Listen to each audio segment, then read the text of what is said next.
Banna NUP mu nkola yaabwe ey'okutambulira awamu nga bawenja obuwagizi mu Kampala olwaleero amakanda bagasimbye mu Kawempe South. Olukungaana balukubye mu mulago 1 era ng'eno Fred Nyanzi akwatidde ekibiina kino bbendera ku kifo ky'omubaka wa Parliament yabadde akulembeddemu enteekateeka eno.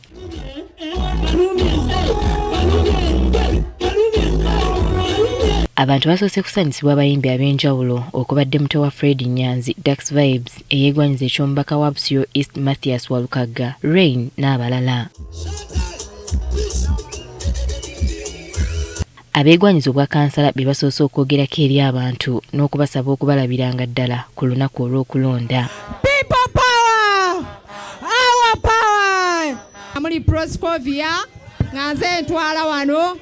Naye nze sigenda kwogera bintu bingi, mbasaba busabi kalulu kambuleera. Temukola era, tebabalimbalimba.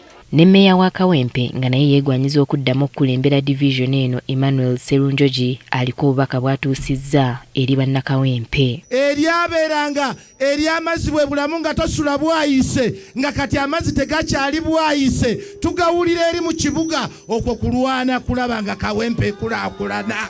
Olubadde okwata akazindaalo eyeegwanyiza eky'omubaka wa Kawempe South Fred Nyanzi Sentamu asuubizza Bannakawempe nti tajja kubeerabira singa babeera bamutaddemu obwesige. Abantu be tubadde tulonda ze ensonga ezimu ezibadde zibaddusa babadde badduka buvunaanyizibwa. Nze Nyanzi Fred Sentamu sidduka buvunaanyizibwa.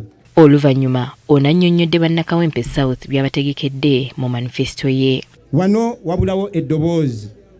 Nsaba mumpe omukisa. Mumpe obwemupi mbere member wa Parliament nsobola okufuuka eddoboozi ly'ekitundu kino.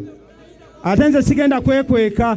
N'abakulembeze abalala mu kibiina ki NUP nga bakulembeddwa amaku y'oludda oluvuganya gavumenti mu Parliament Joel Ssenyonyi nabo boogeddeko eri abantu ne babasaba okulonda manvuuli buli we banaagisanga. Kandi buli mukulembeze ajjidde ku umbrella oyo mutuufu.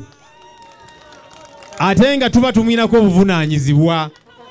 Omukulembeze ali ku umbrella oyo tusobola omukangavula. Kumixinga bintu. Bw'ogenda wali n'olonda president ng'ali ku umbrella, kirira wansi n'omubaka olonde ki?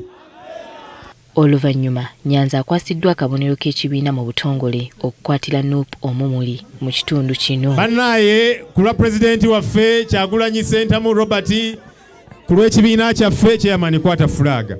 Mu ngeri y'emu n'abantu ab'enjawulo oluvannyuma lw'okummibwa kaadi mu bibiina byabwe eby'enjawulo okuli NUP ne NRM okubadde Faruku Ntege ne Kushaba Susan nabo tebaggwamu maanyi era basiibye bawenja akalulu nju ku nju mu bitundu byabwe. Sobola okuweereza bannamakindi amanye ensonga ezibaluma. Emyala gye twogerako egitwala abantu baffe gissa abantu baffe agimanyi. Abakyala baffe abali eyo bannamwandu abalina abaana abayitirivu nga tebasobola na kubalabira na kubaweerera azitegeera. Ekikulu abantu tebalina na mirimu.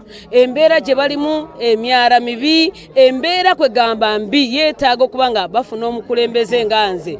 Abantu 7 beegwanyiza ekifo ky'omubaka wa Kawempe South. Kati olunaku olw'enkya Banna NUP baakubeera mu Kawempe North nga bakuyegerako munnaabwe Elias Luyimbazi Nalukoola ku kifo ky'omubaka wa Parliament n'abalala bannakibiina abeegwanyiza ebifo eby'enjawulo. Winnie Tesana Kayinja agaffe yo ku Spark TV.